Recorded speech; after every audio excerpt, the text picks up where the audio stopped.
Are you also looking for consistency in your social media marketing, searching for the best way to attract and retain visitors and increase brand awareness as well as visibility? Then we got you the best solution, which is named as social media posting calendar. Yes, you heard it right. A social media posting calendar offers a much more efficient way of working and planning out all the tasks and activities. Hello everyone, welcome to our YouTube channel. Today we will take you through the steps following which you can create a social media posting calendar easily. So without any further ado, let's look at each step one by one. The first step is to review your social media goals. Before creating the posting calendar, you jot down the goals for your team, which are measurable, relevant and achievable. Also know the KPIs to measure the performance against goals, that what matters most: clicks, followers or impressions. The second step is to audit current accounts to get your current performance.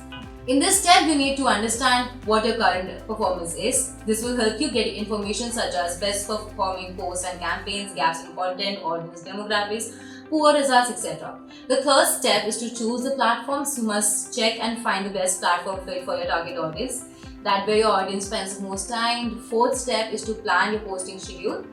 The posting schedule optimizes your content creation process, find your capacity and sends advanced requests to your designer. It is important to maintain a schedule for consistency. The fifth step is to understand and find the type of content. Break the content into categories. It will help your audience to get a content mix. Here the 80-20 rule comes as a savior. Here 80% of posts help to engage, educate and inform, and 20% is used to promote your business directly. The sixth step is to track and report published content. This practice helps you to find past trends and social media analytics. Data in the posts vary from time to time.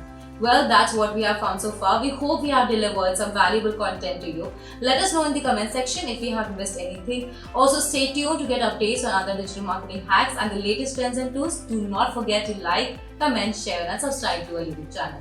We will see you again.